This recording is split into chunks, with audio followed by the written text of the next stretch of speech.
It was the most photographed and videotaped day in history. Two of the world's tallest buildings destroyed by hijacked planes. The next day, newspapers published photos of the horror. But there were some images so awful, they provoked rage across the world. These were the pictures of people falling. One photo of a falling man was the most controversial of them all. It was branded distasteful, exploitative, voyeuristic. It was never seen again. The images that came to symbolize the day were those of the heroic rescuers working in the rubble. But some argued that the picture of the falling man needed to be confronted. It not only acknowledged the story of the people who'd been forced to jump, it alone gave a true sense of the horror of that day. The quest to identify one man became a quest to give name and voice to that horror. A journey to help America learn and recover from its darkest day. The Port Authority of New York and New Jersey welcomes you to the observation deck of the World Trade Center. We're traveling in an Otis elevator at a speed of 20 miles per hour. When they were completed in 1971, they were the two highest buildings in the world, standing 110 stories high. The World Trade Center was a beehive of human activity. Up to 250,000 people walked through its doors every day. Bond traders, executives, waiters, dishwashers, tourists, cleaners, IT specialists, here located at Windows on the World in the World Trade Center. My name is Ernie Scott.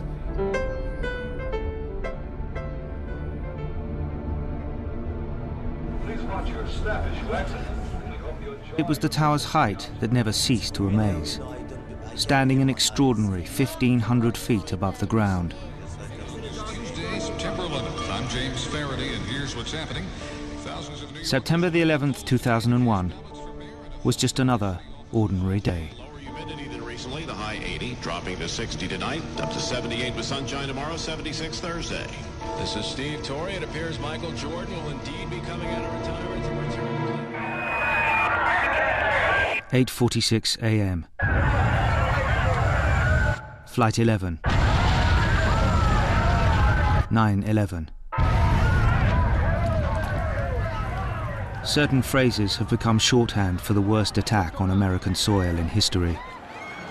Still around, guys, still around. When it was all over, the world preferred to remember the heroic images of the rescuers and how the American spirit had prevailed.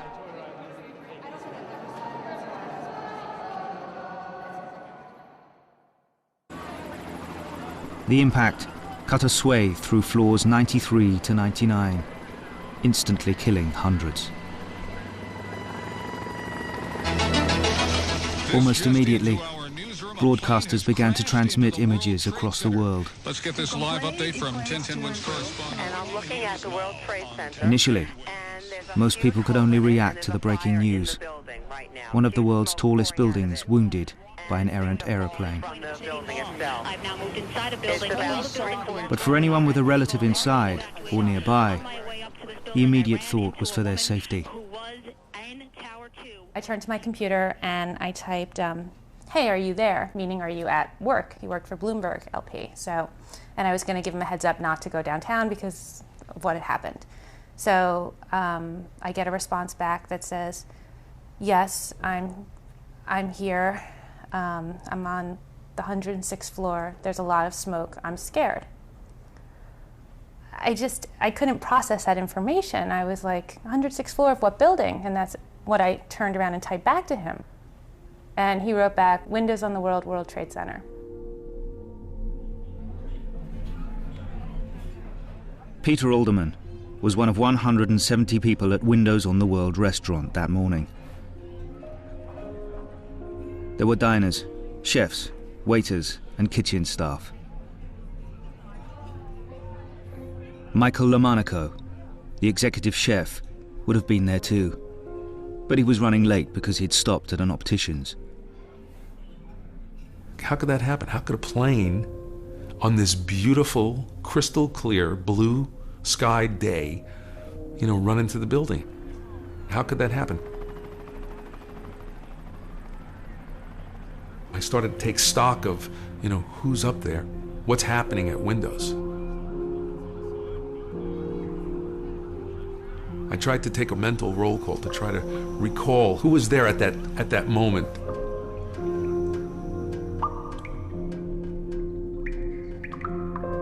I knew there was nothing that I could do, but I couldn't leave. And all I could think about were my friends, my colleagues, my coworkers. And trying just desperately to pray that they could get out, that they could get to the fire exits, get down those fire stairs. But for nearly 1,000 people on the upper floors, there was no exit. They were trapped. The plane had sliced through the elevator shafts. The emergency staircases were impassable. The plane hit the North Tower in a very central way, resulting in the fuel from the wings pouring into the building itself. The fuel and the fire that was created in the instant that it hit spread so far that the people standing in the lobby were burned from the fireball that came out of the elevator shaft. And you could see the smoke coming out from all the way up above Windows in the World within minutes of the impact. Those that could get out did. But for the others above the crash site, the heat and thick smoke was already making it difficult to breathe. In some places, impossible. But the watching world could only guess at the terrible conditions inside. Only those in direct communication realized that the danger had spread far beyond the crash site, and that casualties might number, not into the tens, but into the hundreds, even thousands. I was freaking out. I was crying, and my boss came into my office, and he's like, it's okay. It's just a fire. They're going to put it out, and he's okay. So I wrote back again to him saying, can you get out? And he wrote back, no, we are stuck.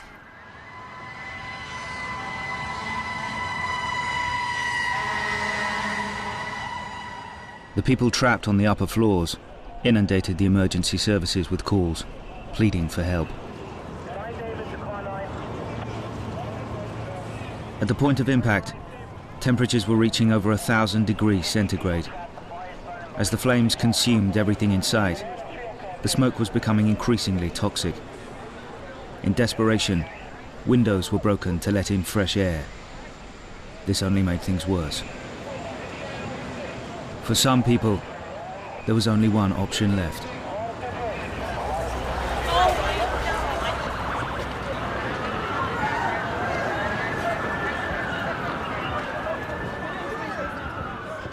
Among the bystanders was photographer Richard Drew. I was standing between a police officer and a woman EMS worker, and all of a sudden the woman says, "Oh, look," and she pointed up, and we both looked up, all three of us looked up, and the people started coming down from the World Trade Center. Bodies were falling, so I instinctively picked up my camera and started taking pictures. That's what I do. It's like a carpenter, he has a hammer, he builds a house, I have a camera, and I take pictures. Numerous people jumping.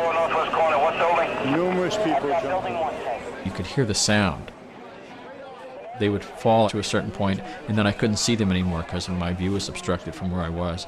But you could always hear them hitting the ground like a sack of cement, a big thud.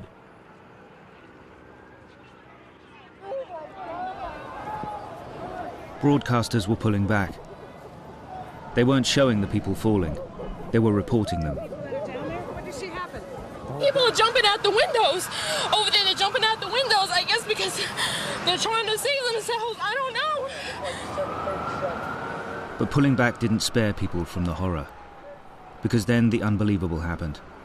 Something that made it clear that the first plane wasn't an accident.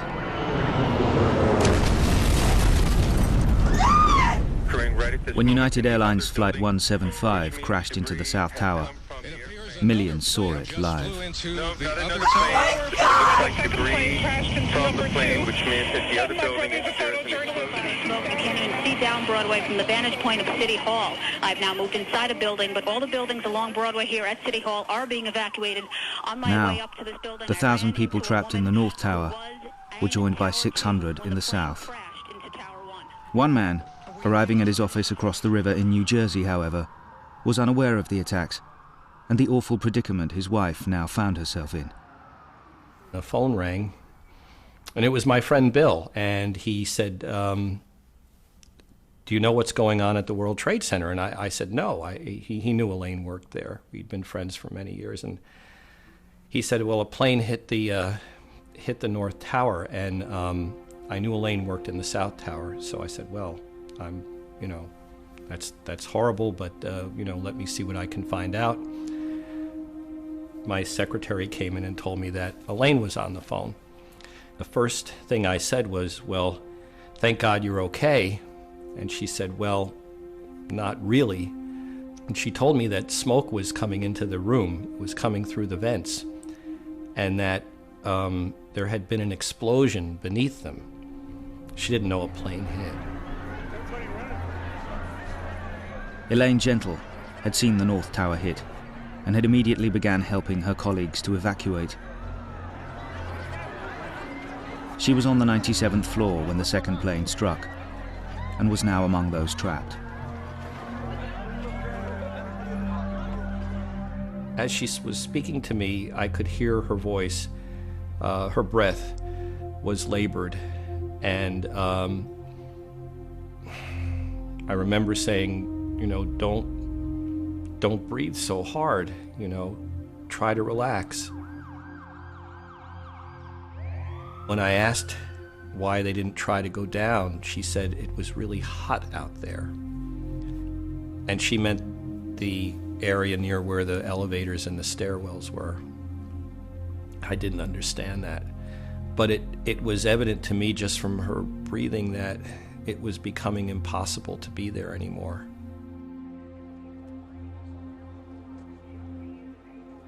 She said to me, I'm scared. She wasn't a person who got scared. And I said, honey, it'll be all right. It'll be all right. You'll get down. You'll get down. Elaine said that she and her colleagues felt they only had one choice: to put wet clothes over their head and to try to get out. She said to me that she loved me, and she said to tell the boys that I loved them. And I was shocked that she was saying this to me. I said, of course I will, but it's going to be all right. And she said, I love you. And I said, I love you. And she said, I love you. And I said, I love you. And then I said, call me when you get down. And when I hung up the phone, I was horrified. Jack Gentle doesn't know what happened next, but he knows where it all ended. I know that Elaine was found on the street in front of the building across from hers. So whether she jumped or fell, I don't know. I believe she was alive when it happened because of that phone call. I hoped that she had succumbed to the smoke, but it doesn't seem likely. It's something I can't know.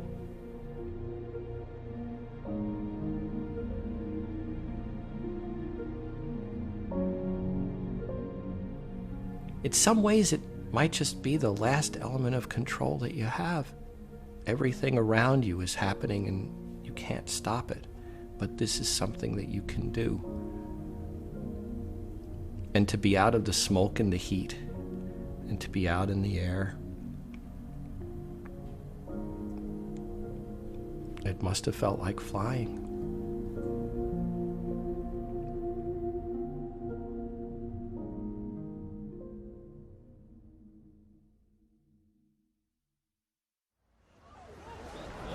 It's gonna fall. What's going on? It's gonna explode. At 9:58, the South Tower fell. extinguishing in an instant the hopes of hundreds inside. The photographer Richard Drew caught the moment.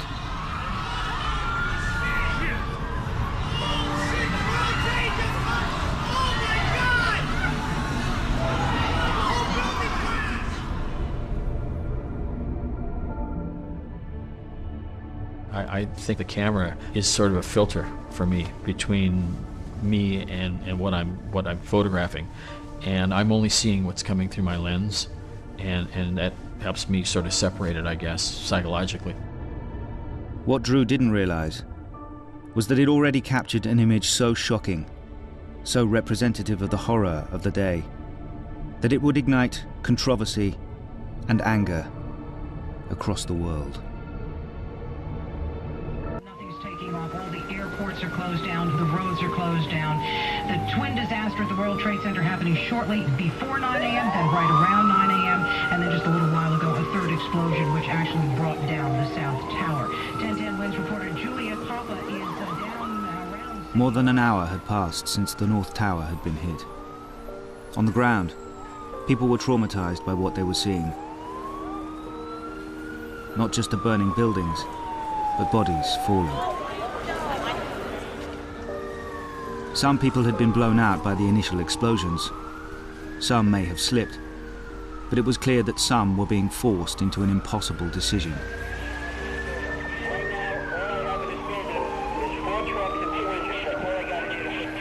The fire continued to spread, burning up the furniture and office papers and the combustible materials throughout the buildings, and the tower itself became like a chimney, sending the smoke up towards the top of the tower. And as time passed, the situation became desperate. There was a long period of time where people were just, hanging out by the windows, waving things. You saw one man just, waving a long white, is it a tablecloth? It's not clear.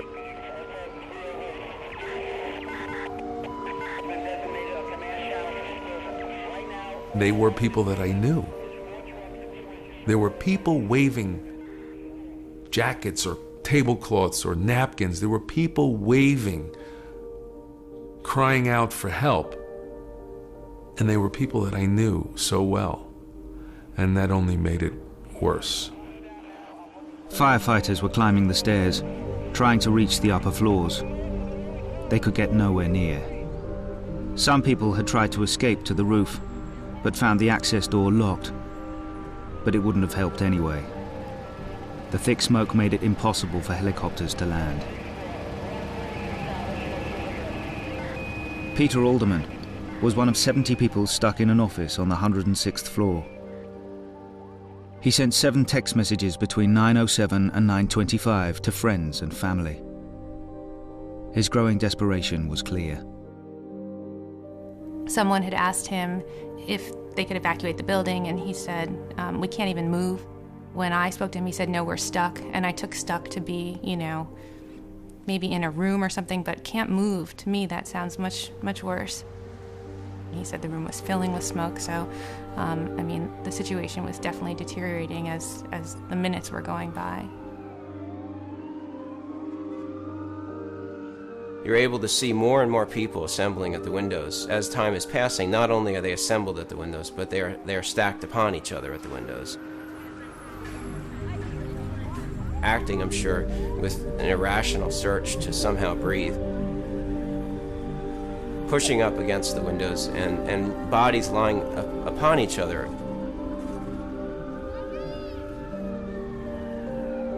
Some people, in fact, were actually hanging out of the windows and holding on across the steel that divided the windows. They were just so desperate to get air.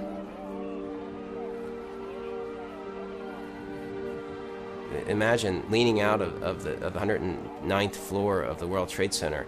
No rational person would ever do that. Holy shit! Oh my God! I didn't jump there! Numerous people jumping. Numerous people jumping. There were things that were so big that were falling. And it was terrifying. and horrifying to think I didn't recognize the objects I was seeing as people.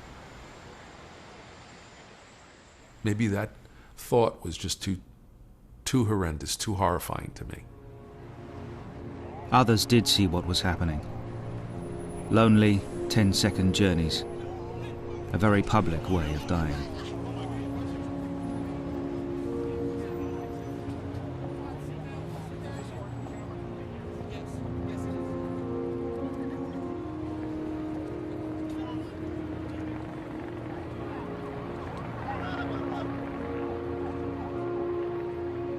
The only visible fatalities in a day that claimed thousands.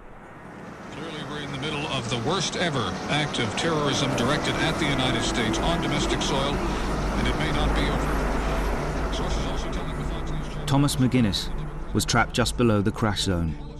His wife, Ileana, had been desperately trying to reach him for over an hour. The receptionist said, Thomas is on the phone, and right away I took it. He says, this doesn't look good, this doesn't look good. And I said, you're right, oh my God, this is like World War III. And I'm not thinking something's wrong because he's on the phone, he's calling me, so he must be okay. He must be at the bar or in the street, or he's using somebody else's cell phone, or he's on a payphone. And he says it again, he just says it like 3 times in a row. And something in the way he says it, he was calm about it, but something said to me, something's not right. And I started to get nervous, and I got upset too. I was upset, like mad at him, like, are you okay? And he said it again. This doesn't look good. This doesn't look good. And I said, just answer me, yes or no. Are you okay? And that's when he said, we're in a conference room on the 92nd floor. The fire was working its way down to the 92nd floor. As Thomas McGuinness talked to his wife, it was nearly upon him. That's when he said to me, he goes, Ileana, you don't understand. There are people jumping from Sorry. He said there are people jumping from the floors above us. And that's when I just was like, oh my God, this is very bad. Because I'm thinking, I mean, one thing is when you're on the 3rd floor or the 4th floor and there's a fire and you jump because you think, okay, I've got to escape this fire. And you think, well, I might survive, I might get broken legs or broken back, or, but these people are jumping to their deaths. That's how desperate they are, that they're jumping to their deaths. And I'm just thinking about these poor guys in this room, not for 5 minutes, but for an hour, dealing with that and knowing that something terrible is going on up there and that it's coming down to us too because we can't get out of here. And so I know that for him, it was a goodbye call. But I just wasn't ready to accept that. But I know that it was for him because he said, I love you, take care of Caitlin, who's our little girl.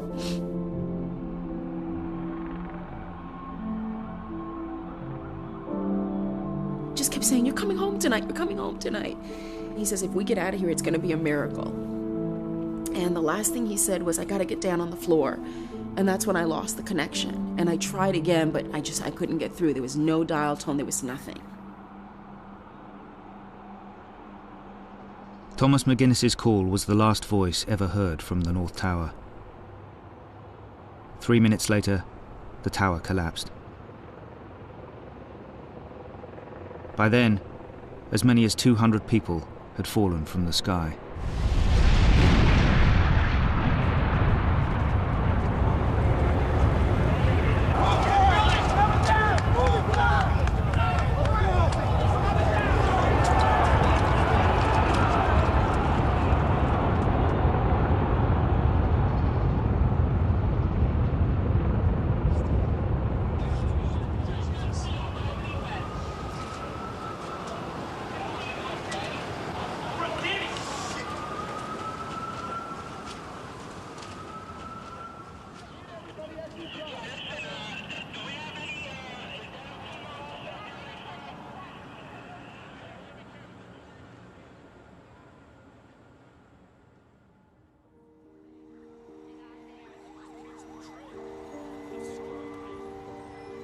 A couple of hours later, the photographer Richard Drew was back at the Associated Press newsroom at Rockefeller Center. He was now methodically working his way through the images he'd shot. You photograph what's there in front of you. You just instinctively take pictures of what's there. So I started looking at the pictures of the falling people. I called one of our senior editors who was there at the time over to start looking at the images with me, and I said, I really like this one. It really hit you. It's just something, that certain something that you recognize. I see this not as this person's death, but as a part of his life. There's no blood, there's no guts. It's just a person falling.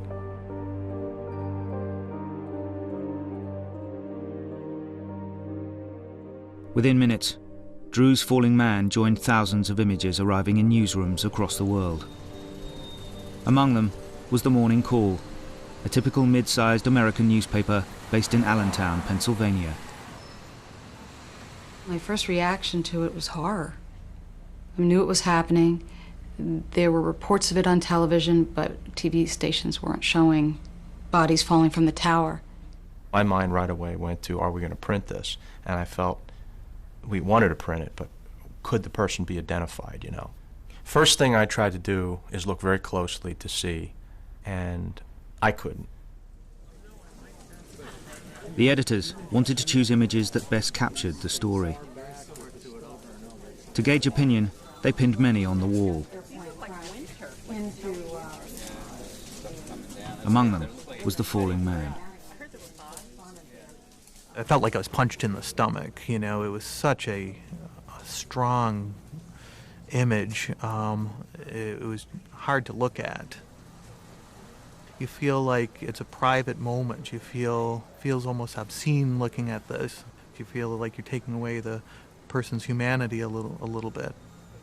I said I had the same reaction to the Eddie Adams photo where the South Vietnamese police chief stepped up to the Viet Cong prisoner, put the pistol to his head and shot him in the temple. It's just the last moment of a person's life.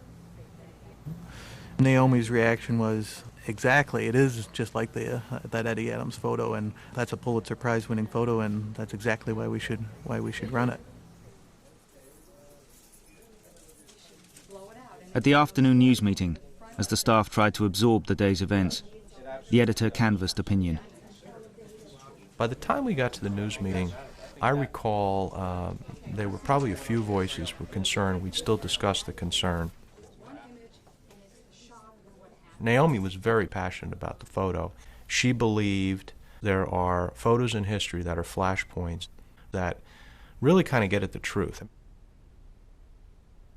I mean, they're hard to look at, but there are certain photos that just tell the story. And in this case, it got to the humanity in a way that other photos, even that might be more graphic, would not. This particular photo that separated it from all the other photos was the quietness and the body position. I saw grace. I saw a stillness, even though I know that he was falling. I saw a quietness in that, as opposed to a loud, horrible, burning death. The Morning Call decided to publish the Drew image, putting it on the back page of the first section. It carried the photo larger than any newspaper in the country. You know, you have to know, going into this, that you're going to get reader response, and it's going to be heavy and it's going to be angry. And a lot of it can be misdirected anger, but we get it.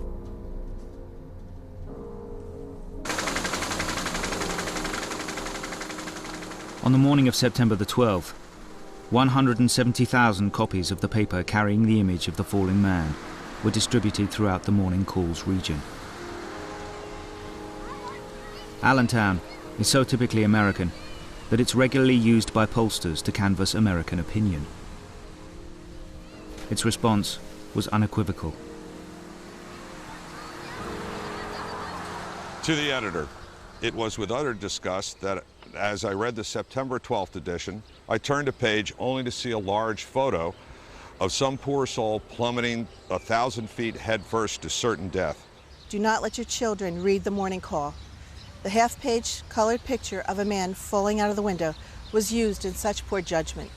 I'm not an angry guy. I'm pretty much a very passive person. Nothing phases me. I'm very lighthearted. But that day, that picture, just made me angry. We had more response on this photo than I believe we've ever seen on any photo published, and a passionate response, and that's saying a lot. Never really seen something like that. Many people just didn't want to look at it, and they were angry. You knew that a few seconds earlier that person had to make a decision. They were executed, but they had the choice in the manner of how they were going to die. They were either going to fall to their death or they're going to be burned alive in the building. There was no third choice.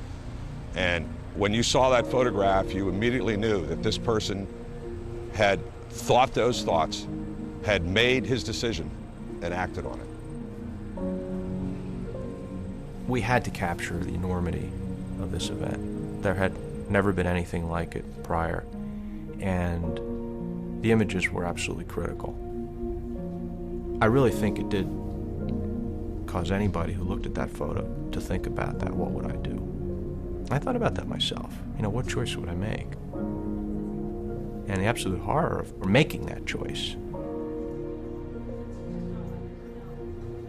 And I think maybe that's the personal space that we went to with some people where they thought about what would their personal choice be. We have not run it since that day, since September 12th. We just couldn't, scratch at that scab again and open that wound. But the photo had already been published, and the reaction in Allentown was mirrored around the world.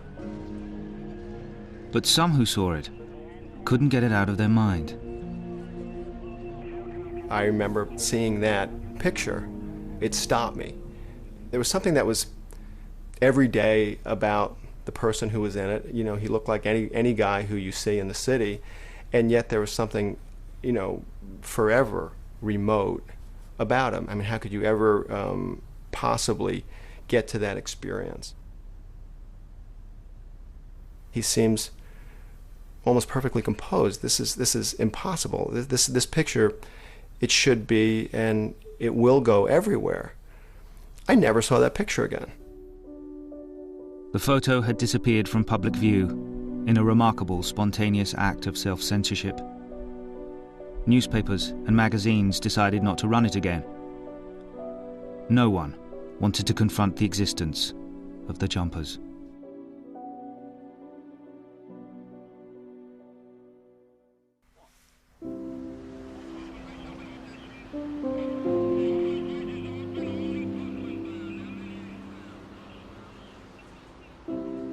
In the days following September the 11th, there was a desperate search for survivors. 10,000 were feared dead or missing under the rubble. Firefighters worked tirelessly around the clock, hunting for any sign of life.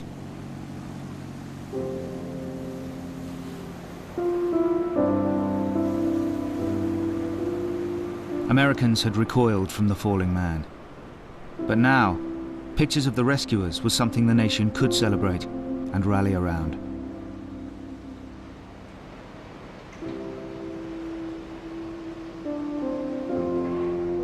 The images that lasted are, in the most case, heroic pictures. There was a spin that came out of our feeling of being so deeply wounded on that day, which was that, we're Americans, and you may have knocked our buildings down, you may have killed nearly 3,000 people, but the American spirit shall prevail. Whereas Richard Drew's picture, the Falling Man picture, became, for whatever reason, the picture that nobody wanted to look at. But Tom Janot, a prize-winning writer on American culture, could not stop looking. He felt the falling man was the defining image of September the 11th, and decided to investigate why the jumpers had been airbrushed from the day. I talked to the coroner's office in New York. I asked them for a count of how many people jumped that day. And what the woman from the coroner's office said was, nobody jumped that day. They were blown out. They were forced out. We don't say that they jumped. Nobody jumped. That just made me feel that there was just something going on that was not familiar American territory about dealing with tragedy. There were just things about that day that you weren't supposed to say, you weren't supposed to see, you weren't supposed to talk about. And for me, that resistance wound up centering on and attaching itself to Richard Drew's picture. Junot was not alone in his curiosity. A few days after the image was published, a Canadian journalist was asked to identify the falling man. An editor called me with what I thought was a ludicrous request. He wanted me to find out who the man was and tell his life story. And my first thought was, good luck. I don't think it's possible to get the identity of one person in an image like that. But I decided to try. The worst ever act of terrorism directed at the United States on domestic soil, and it may not be over. In the days after September the 11th, America was in shock and in mourning. The country closed in on itself. And have ordered that the full resources of the federal government go to help the victims and their families, and to conduct a full-scale investigation. News cautions that the Israeli government sources believe Osama bin Laden is in fact responsible. Who committed this act? Peter Cheney began his hunt for the falling man by having the image enhanced. I saw that he was black or Spanish, he had a goatee, and the jacket was more like a waiter's jacket, and he had black pants and a particular type of shoe. He was wearing what looked like a restaurant worker's outfit. Based on the odds, I thought that this guy had most likely come from the windows on the World Restaurant.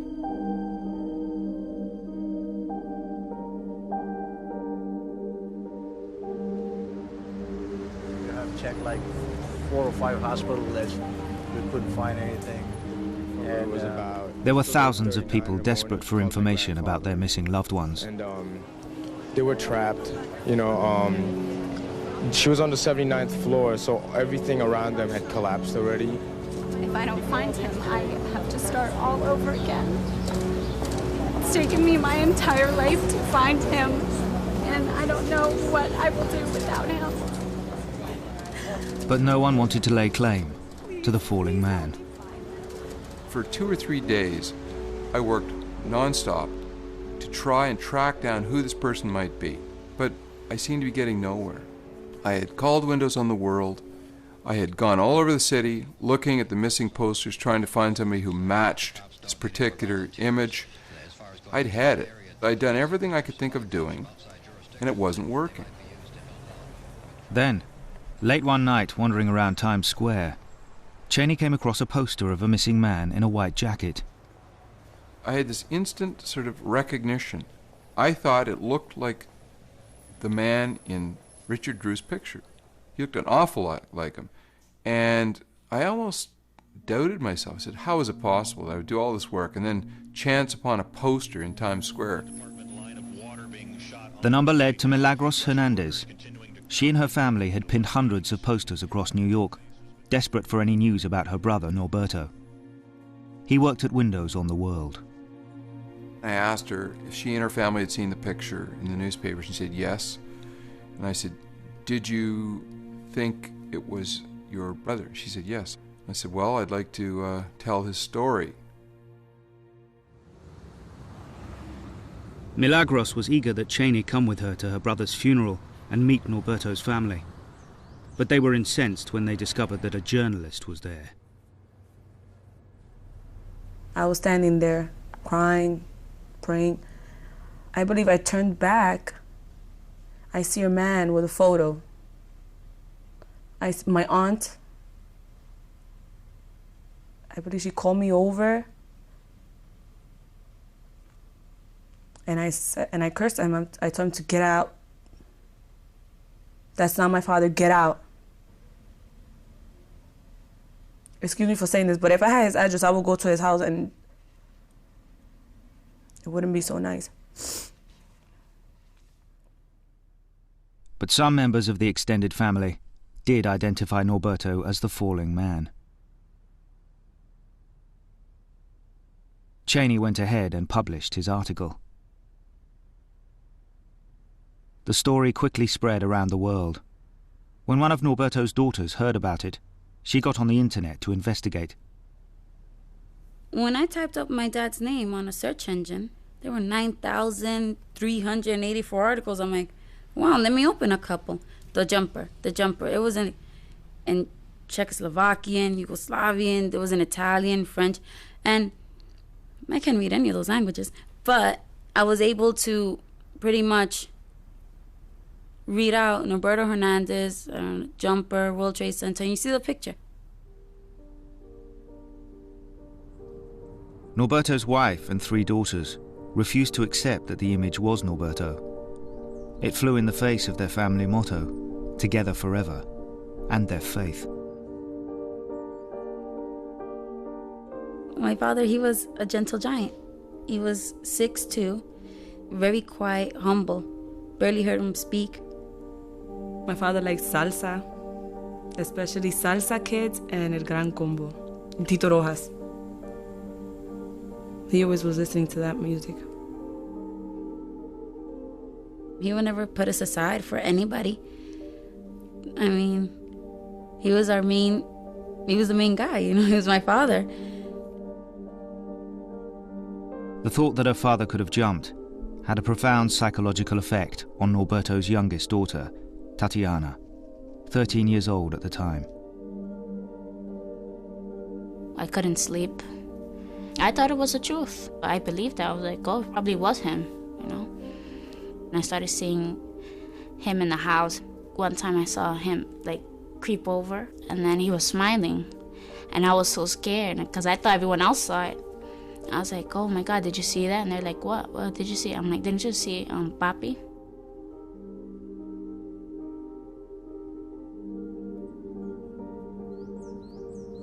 Because of her daughter's trauma, Norberto's wife decided to leave the family home of 25 years. The family moved, hoping for some peace. We were together for nearly 30 years, and I can put myself in his situation. There's a fire.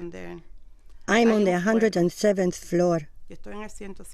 I'm not going to jump through the window because I'm thinking, and I know what he was thinking. He was thinking of me, his daughters, his grandchildren, and his mother. I'm not going to jump. I'm going to try to escape any way possible, down the staircase, any way. But the last thing I would do is jump out of the window.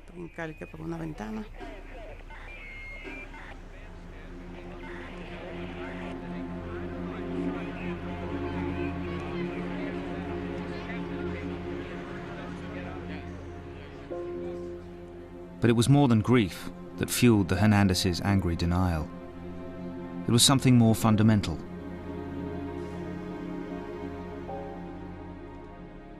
I'll say it as is.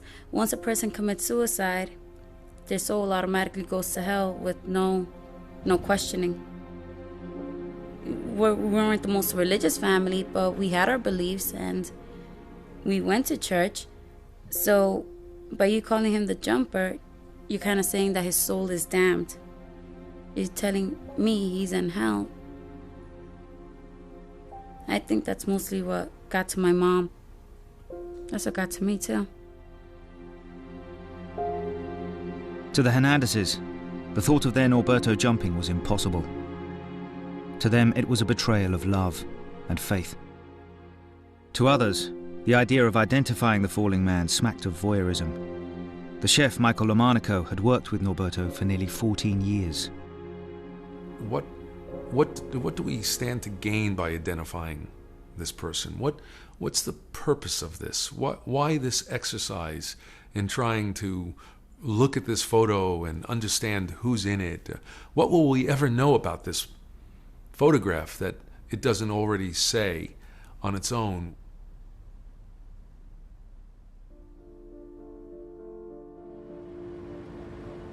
But Tom Junot was sure that the only way to remove the stigma surrounding the falling man and the rest of the jumpers was to discover more about them.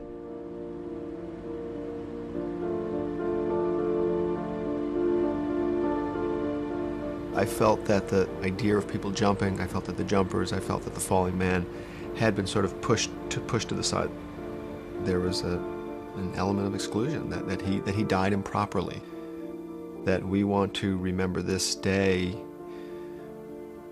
for its heroism. And whether we think of the jumpers as heroic or not, they should not be excluded from the consecrated ground of American soil because they died in a way that makes us uncomfortable.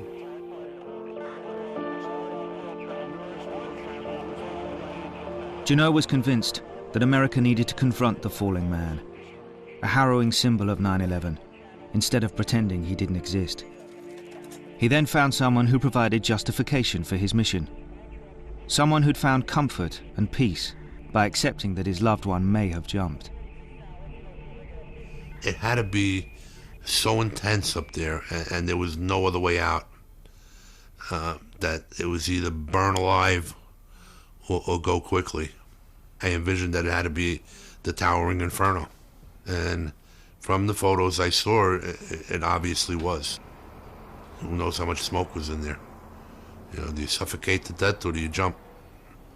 I think it was brave to do that.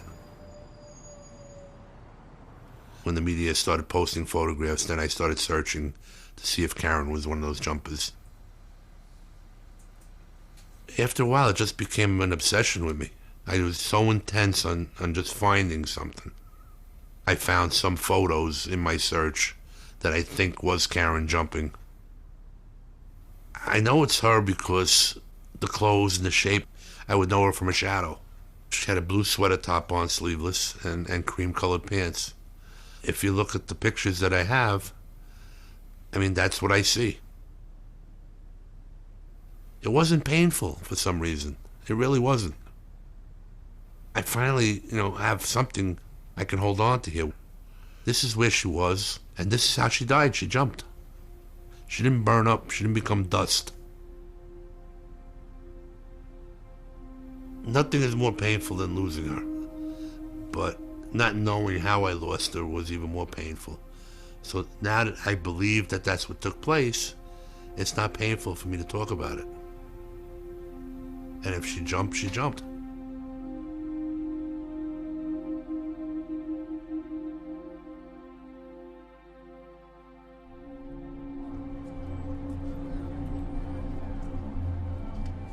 If Tom Junot wanted to create an acceptance of the image, he would first need to create an understanding of it. He then discovered from the photographer Richard Drew that the picture was just one of a sequence of 12. When I looked at that series, the outtakes, the story became a different story for me. I thought it was probably a light-skinned black man, somebody who had his hair cut so short that you could see his scalp, somebody who was tall, kind of lanky. So that was also the beginning of me thinking that, well, this might not be Norberto Hernandez after all. This might be someone else. For Tom Junot, the search for the falling man had just begun.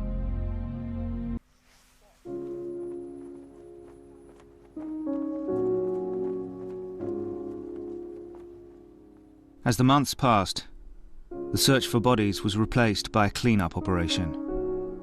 The goal now was to remove any reminder of the country's day of horror and begin the healing process. One memory had been wiped from the record long ago, the photograph of a man falling from the sky, and with it, the story of the jumpers.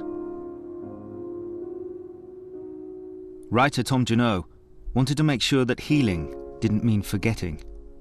If America accepted the image of the falling man, that would never happen. In his quest, he then discovered that the photograph was part of a sequence. When I looked at that series, the outtakes, the story became a different story for me. He's clearly falling. It's not this almost Zen-like acceptance of his fate. He is panicking, he is rolling through the air. As he does that, the turbulence pulls his shirt off, and the white shirt that he's wearing comes off enough to reveal that he is wearing underneath that white shirt an orange t-shirt. Well, that was new information. Junot reluctantly decided to contact the Hernandez family. He knew they were grief-stricken and angry at the media for naming Norberto. But if he could convince them to look at the new photos, he would be able to rule out or confirm Norberto as the falling man. Surprisingly, the family agreed to see him. You go to the house, and it's essentially a shrine to Norberto and the life that they had with Norberto. And there's pictures of him, everywhere. In the beginning, Catherine did all the talking for her mother. But as time went on, Eulogia became more and more eager to tell, the story. And her eagerness was expressed most positively when I asked her if she knew what Norberto had worn that morning. Was he wearing an orange t-shirt? No. No, nunca. No, never. That day he was wearing black trainers, white socks, stonewash blue jeans, and a blue-colored shirt with patterns. Y la camisa igual, azul con diseño. While speaking to the family, Junot was shocked to realize that none of them had ever looked at the original photo. The thought had been too painful. Here was an opportunity to confirm, beyond a shadow of a doubt, that Norberto was not the falling man. He tentatively asked Catherine whether she wanted to look. She leapt at the chance. As soon as I saw the picture, I was like, this is my dad. The facial and the color, it wasn't him. You could immediately tell it wasn't him. Suddenly, Eulogia was over our shoulder. She had come out, and she said, "Let me see those." I was curious. I had to see it. It was obvious it wasn't him. From that day, everything changed at home. Everything changed. I changed. I was no longer in such a bad way. Before that, I was in a bad way. In a very bad way. Catherine said, "I don't know what I would have done if that was my father. I think I would have had a nervous breakdown." Everything that they thought that their family represented was contradicted by this picture. The last thing that Eulogia left me with as I got in my car and left, she looked at me and she said, "Please clear my husband's name." But Junot wanted to do more than clear Norberto's name. He wanted to clear the name of all the jumpers. He believed that by finding out more about the life and death of one man, he could do this. He looked again at the reporter Cheney's article. When Peter Cheney did his story, The Falling Man, he thought he could see the face of the man and that he could see details that were enough. Cheney looked at that picture, saw the black pants, and said that he was a kitchen worker. But in fact, most kitchen workers in New York, at least, don't wear black pants. They wear these black and white check pants. But in fact, Norberto was a chef and would not have been wearing black pants. So I don't know who it is. But I do know it's not Norberto Hernandez. But Junot did agree with one thing in Cheney's article. The falling man had come from windows on the world. Good evening, ladies and gentlemen. Welcome to the greatest bar here located at Windows on the World in the World Trade Center. My name is Ernie Scott. Since opening in 1976, Windows had become a New York institution. Customers loved the location, and so did the staff. Many of them had worked there for years, which had created an unusual camaraderie among them. It was just a good feel. It was a good place. You know, certain nights there'd be an incredible sunset. You know, we'd all stand there and go, wow, isn't that cool? You know, just tiny things like that, dumb things. You know, people that you met, things that you did, birthdays that you celebrated with each other. People that, you know, just became really part of your extended family every day. That family had been devastated by September the 11th, when 79 of its members had perished.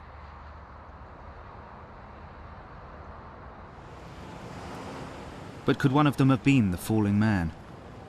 Juneau now hired a researcher to help him.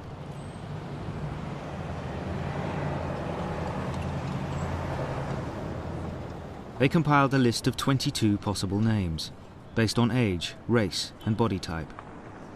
They then asked surviving staff whether they would consider looking at the photos.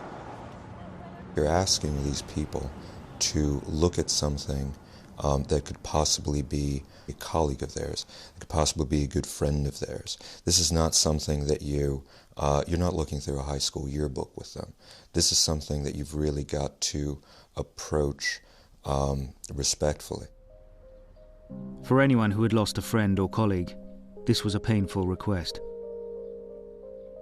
Most took some time to consider the idea. I felt like it was my duty and my responsibility to help identify this person if I could. There might be somebody out there who would want to know that their father was in this picture, or their brother, or their son.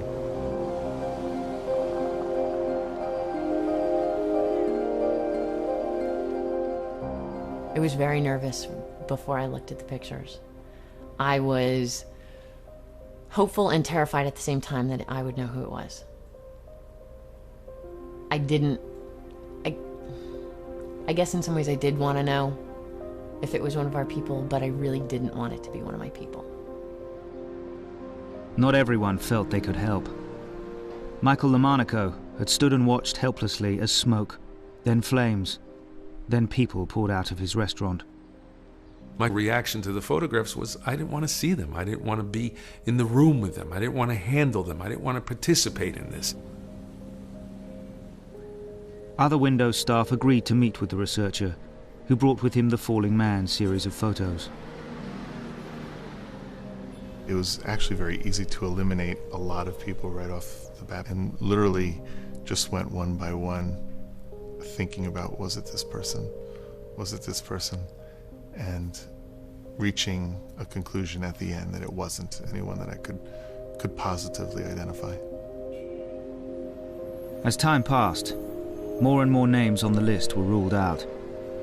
Not the right body type, not the right shoes, not the right hair.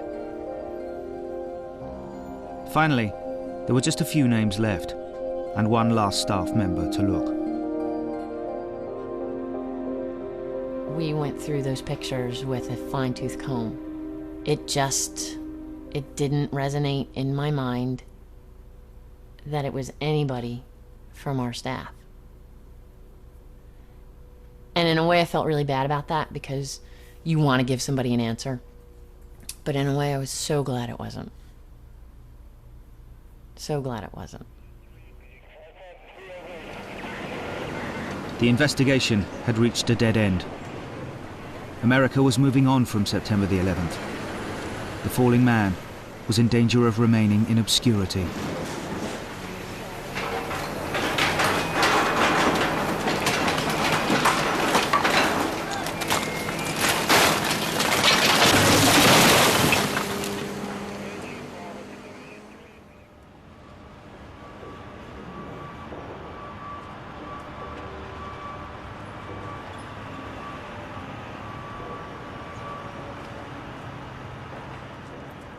Then, a breakthrough. The chef, Michael Lamarnico, agreed to look at the photos. A few days later, over lunch, he met with the researcher who had with him the pictures and the names that refused to go away. No, it can't be Charlie Morrow. Can't be Wilder. What about Junior? Can't be Junior. What about Jonathan? And he stopped. Michael took a real close look, And it took a while for him to be ready to speak to me about that. Jonathan was Jonathan Briley. He was a sound engineer who looked after conferences and functions at the restaurant. Jonathan fit the body type, the size, coloration of the person in that photograph, and it left the door open for me that there was a possibility that it was really Jonathan. Which, having known Jonathan and really admired him and liked him, and I thought he was just a terrific person, a good guy, a hardworking, dedicated, good guy with a great sense of humor, and a person who embodied an individual that I could call friend and respect. It offered me no comfort to think, oh, that's Jonathan.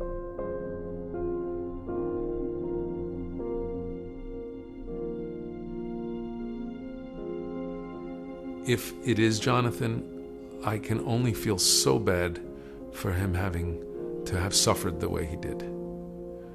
And, you know, I miss him. He was somebody that I would have liked to have known forever. Was Jonathan Briley the falling man?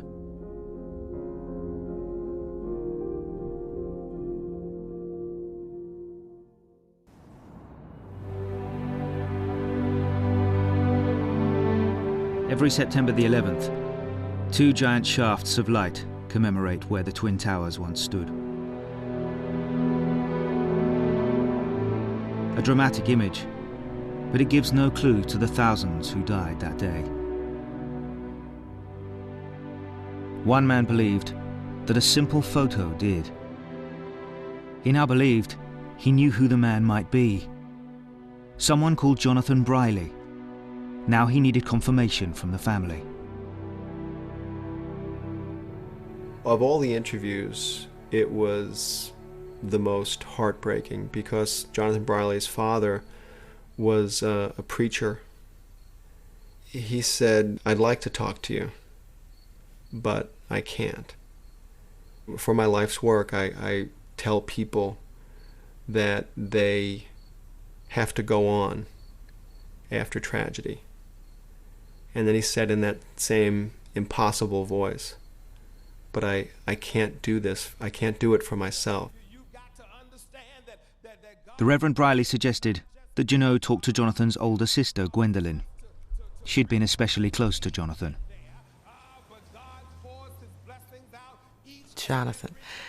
Jonathan Eric Briley was this person that just loved life, and that it was contagious.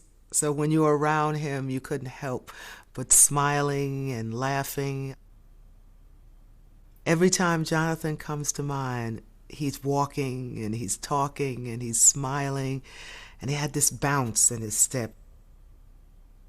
He was one of these special people that could spread himself around the whole family, and we all got our piece of Jonathan. In the days after the attack, the Brileys waited for his return. A phone call, anything. As the days passed, their hopes of finding him alive faded. Reverend Briley gathered the family in prayer. He talked to God like someone who absolutely knew that he existed. He says, "I believe you can create a miracle. I want my miracle." He said, "I have loved you. I do love you. I believe you. I have served you. I want to know where my son is." The next day, we got a phone call from the coroner. Said to come down. They found Jonathan. We knew where he was. That was a gift. That was a gift from God.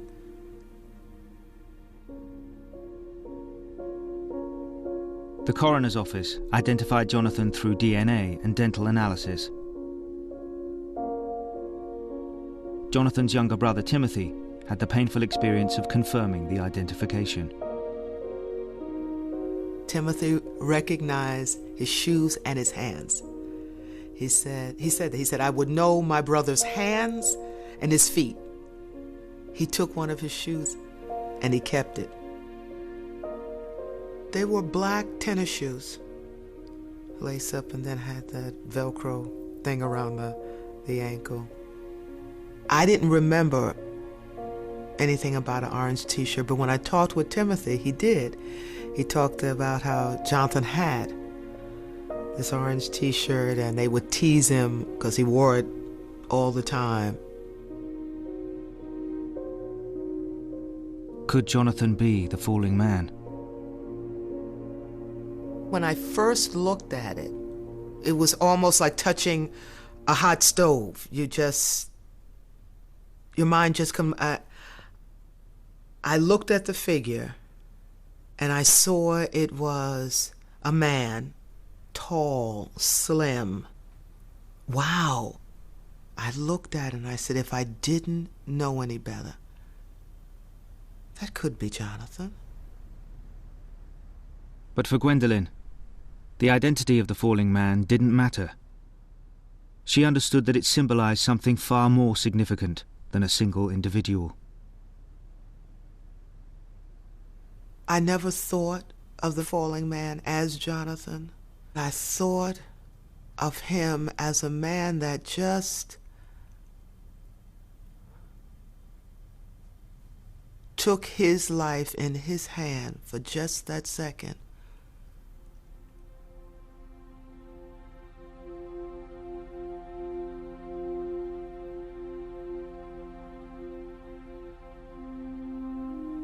Did that person have so much faith that he knew that God would catch him? Or was he so afraid to experience the end up there?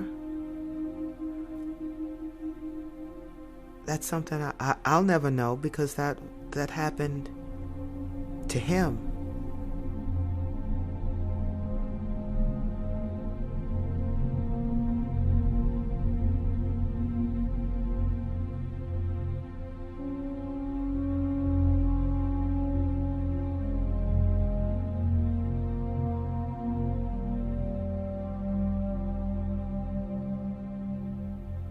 I hope we're not trying to figure out who he is, and more figure out who we are through watching that.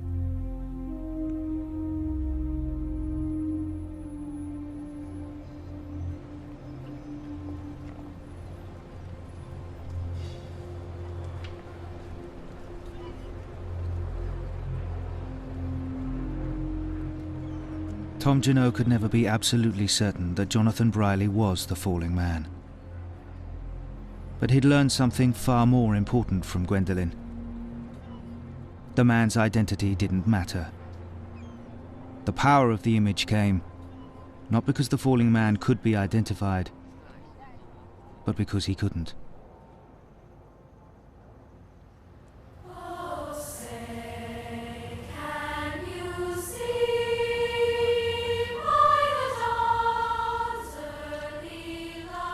What that day needed more than anything else was essentially what a lot of other wars had, which was a tomb for the unknown.